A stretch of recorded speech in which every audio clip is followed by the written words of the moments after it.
اعوذ باللہ من الشیطان اللعین الرجیم بسم اللہ الرحمن الرحیم۔ سامعین و ناظرین، آج ہم نماز تہجد، نماز شب کی فضیلت، فیوز و برکات اور طریقہ کو بیان کریں گے۔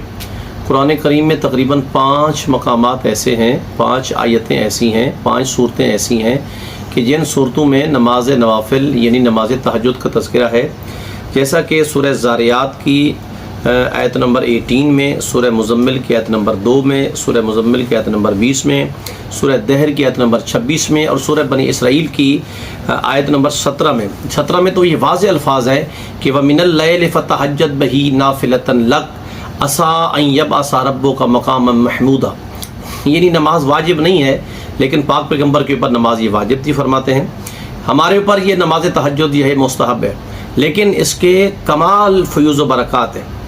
پہلے تو ہم اس کے جب فضائل کی جانب آتے ہیں تو پاک پیغمبر ارشاد فرماتے ہیں کہ جو بندہ نماز شب پڑھے گا وہ کسی کا محتاج نہیں رہے گا۔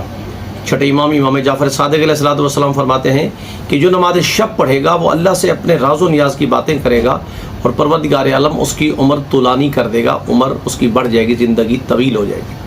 اور پھر ایک روایت میں یہ ہے کہ جو بندہ نماز شب پڑھتا ہے وہ سوائے خدا کے کسی کے سامنے اپنا ہاتھ نہیں پھیلاتا، یعنی نماز شب پڑھنے والے کے پاس آسمان سے رزق ٹوٹ کے برستا ہے، پروردگار عالم اپنے رحمت کے دروازے کھول دیتا ہے۔ یہاں تک روایت ہے کہ حضرت موسیٰ علیہ السلام کو خداوند متعال نے کہا کہ اے موسیٰ، میرے بندے مجھ سے اس وقت کلام کرتے ہیں جب پوری دنیا، پوری مخلوق محو خواب ہوتی ہے، یعنی مخلوق سو رہی ہوتی ہے اور میرے بندے مجھ سے کلام کرتے ہیں، میں ان کی بات کو سنتا ہوں۔ اور یہ کتنا کمال ہے کہ خود بندہ اپنے خالق سے راز و نیاز کی باتیں کرے۔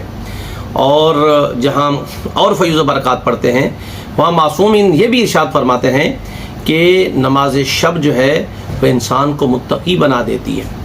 نماز شب میں جو ایک آنسو گر رہا ہے وہ انسان کے گناہوں کی مغفرت کا سبب بن جاتے ہیں، اور جب انسان کی آنکھوں میں نمی آ جائے اور آنکھوں میں جب آنسو آ جائیں، پروردگار عالم اس عبادت کو قبول فرماتا ہے۔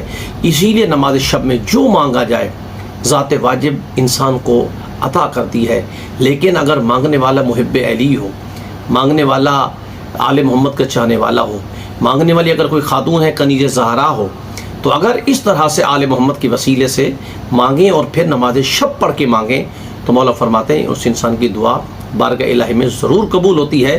اور یہاں تک بھی روایت ہے، معصوم فرماتے ہیں کہ جیسے زمین والوں کے لیے ستارے چمکتے ہوئے نظر آتے ہیں، ویسے وہ گھر آسمان والوں کے لیے چمکتا ہوا نظر آتا ہے جس گھر میں نماز شب پڑھی جائے، نماز تہجد پڑھی جائے۔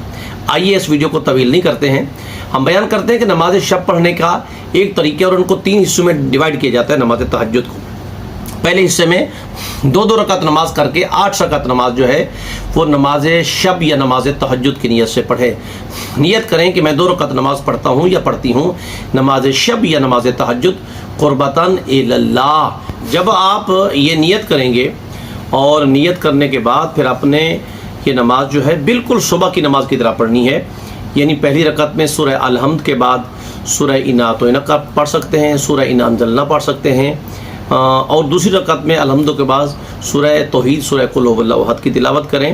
اور بلکہ روایت میں یہ ہے کہ دونوں رکعتوں میں الحمد کے بعد سورہ توحید پڑھیں، سورہ قل هو اللہ احد پڑھیں، ثواب زیادہ ہے۔ دعائے قنوت پڑھیں، تشہد سلام پڑھیں۔ اسی طرح یہ 8 رکعت ہوں گی، 4 نمازیں ہوں گی، یہ نماز شب کی نیت سے پڑھی جائیں گی۔ 2 رکعت نماز شفع کی نیت سے، شین فے عین شفع۔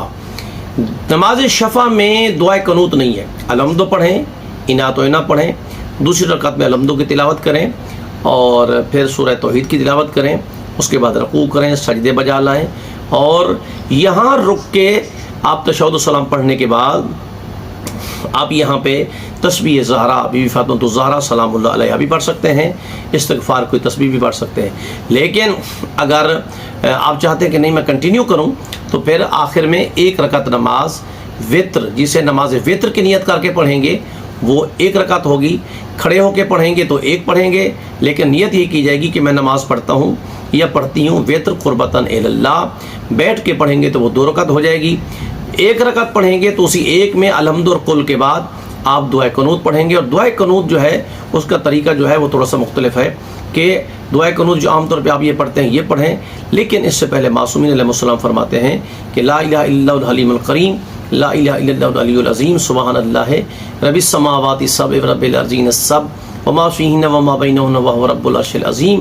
یہ دعا پڑھ کے پھر آپ اللہم اغفر یہ کہہ کے 40 زندہ و مردہ مومنین کے نام لیں, فلاں بن فلاں, فلاں بن فلاں, فلاں بن فلاں. پھر آخر میں جو ہے آپ دعائے امام زمانہ پڑھیں, اور وہ پڑھ کے آنکھوں میں نمی ہو تو پھر آپ رکوع بجا لائیں, سجدے بجا لائیں, اس کے بعد نماز کو تمام کریں. اور ایک تسبیح پڑھیں جس میں رزق کی تسبیح بھی پڑھ سکتے ہیں کہ یا رزاق ہو, یا فتاح ہو, اور یا پھر خداوند عالم کے اچھے ناموں کو یاد کریں, یا کریم ہو, یا رحمان ہو, یا رحیم ہو. آنکھوں میں نمی ہو, گناہ آپ کے سامنے ہوں, بخشش خداوند عالم کی بارگاہ میں سامنے رکھی جائے. اہل بیت کی کوئی مصیبت اپنے ذہن میں رکھیں, آنکھوں سے آنسو برس رہے ہوں. مولا فرماتے ہیں یہ نماز پڑھ کے بعد آپ جو دعا مانگیں گے پروردگار عالم آپ کی دعا کو قبول فرما دیتا ہے. آخر میں یہ چیز بیان کرنا انتہائی ضروری ہے کہ نماز شب کا ٹائم کون ہے, کون سا ٹائم ہے.